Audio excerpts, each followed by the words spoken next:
இன்றே சப்ஸ்கிரைப் செய்து உங்கள் ஃபேவரட் ஷோகளை காணுங்கள். ஒரு பெரிய பிசினஸ்மேன் நம்ம லேண்ட்ல ஒரு ஐடி கம்பெனி ஆரம்பிக்கிறதுக்காக மாமா கிட்ட லேண்ட விலைக்கு கேட்டாரு. மாமா எதுவுமே பதில் சொல்லல. ஐடி கம்பெனியா? ஆமா, நம்ம ஏரியால இப்படி ஒரு கம்பெனி வந்தா எவ்வளவு நல்லா இருக்கும். மாமா கிட்ட நானே பேசலாம். நான் சொன்னா ஏதாவது கோவப்படுவாரோன்னு பயமா இருக்கு. நீ பேசி பாரு. பணத்துக்காக இல்ல, அங்க கம்பெனி வந்துச்சுன்னா நிறைய பேருக்கு வேலை கிடைக்கும். அதுக்காக தான். நம்ம இடத்த சுத்தி நிறைய வில்லேஜ் இருக்கு, அவங்களுக்கெல்லாம் யூஸ்ஃபுல்லா இருக்கும்ல. சரி, நான் பேசுறேன். உடனே வந்து பேசு.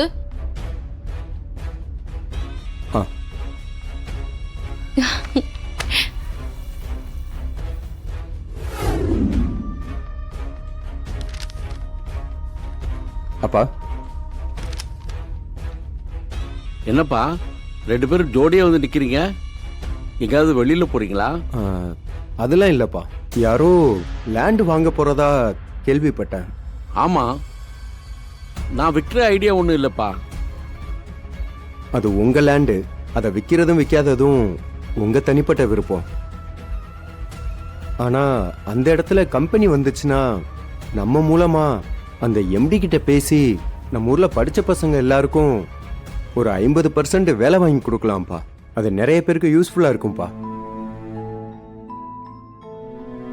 நமக்காக இல்லைனாலும் நம்மளை சுத்தி இருக்கவங்க நல்லதுக்காக நீங்க அந்த லேண்டை கொடுக்கறது நல்லதுன்னு தோணுதுப்பா. யோசிச்சு ஒரு நல்ல முடிவா சொல்லுங்கப்பா.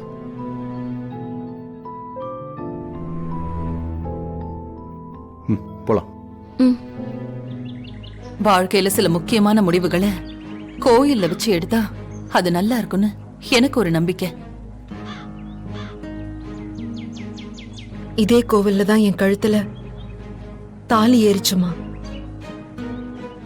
இது மூலமா அந்த கடவுள் எனக்கு என்ன முடிவு சொல்றாருன்னு எனக்கு தெரியலம்மா.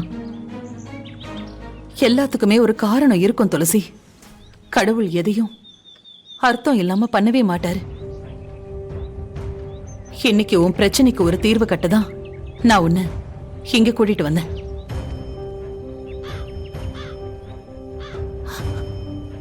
துளசி, இந்த விஷயம் நம்ம 2 பேருக்கு மட்டும்தான் இப்போதைக்கு தெரியும். என்னாலேயோ இல்ல உன்னாலேயோ இந்த தப்ப யார் செஞ்சாங்கன்னு அவ்வளவு ஈஸியா கண்டுபிடிக்கவே முடியாது. அதுக்கு யாரோ ஒருத்தருடைய உதவி நமக்கு தேவை.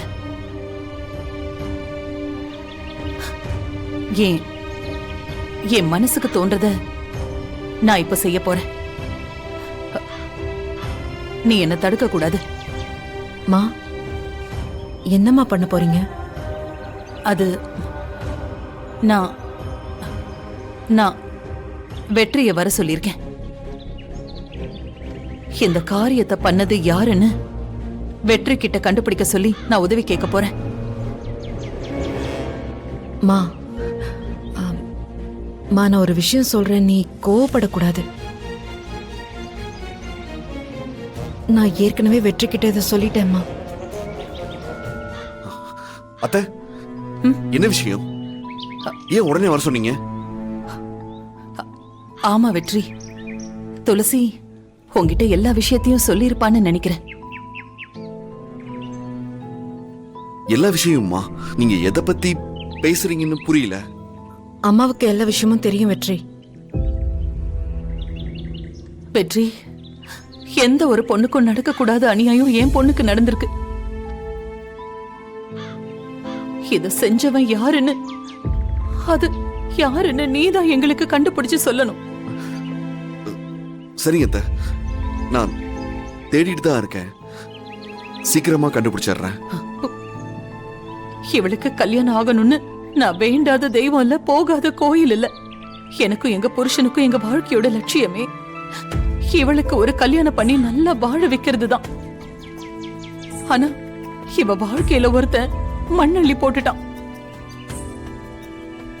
பெத்த வயிறு 10 எரியுது. கொடுமையை என்னால தாங்கிக்கவே முடியல. அத்தை ப்ளீஸ் அழாதீங்க அத்தை. இந்த தாலிய கட்டினவன் அக்கா தங்கச்சியோட தானே பிறந்திருப்பான். அதே மாதிரி ஒரு தாயோட வயித்துல தானே அவன் மகனா பிறந்திருப்பான். வெற்றி, இந்த விஷயம் என் வீட்டுக்காரருக்கு கூட தெரியாது. நீ யாருக்கும் தெரியாம அவனை கண்டுபிடிச்சு என் முன்னாடி கொண்டு வந்து நிப்பாட்டணும்.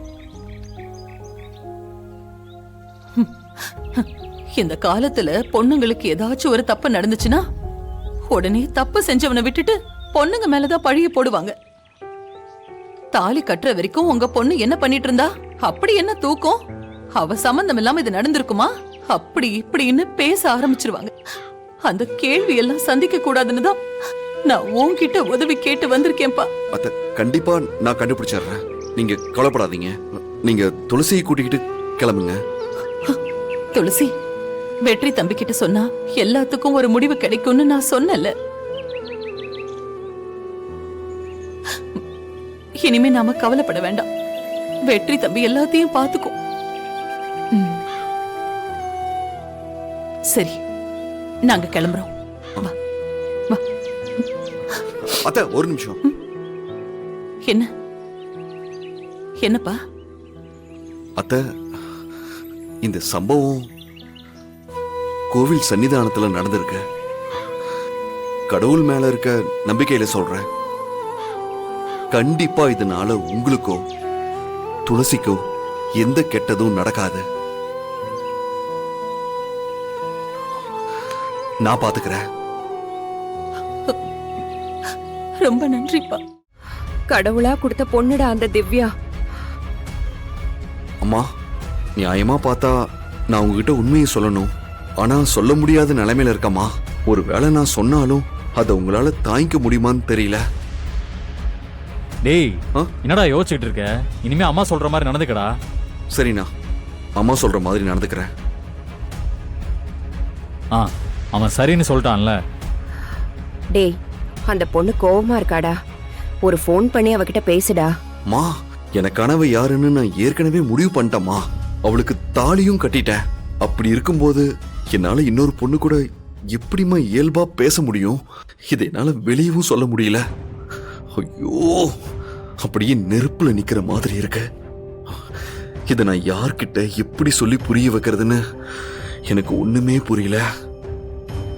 இப்படியே பைத்தியம் பிடிக்கிற மாதிரி குழம்பு நின்னுட்டே இரு. அப்பதான் என் வாழ்க்கையில தெளிவு கிடைக்கும். சரிம்மா, நீ வா, வந்து ரெஸ்ட் எடு. வா வாங்க, வா. பாத்து வாங்க.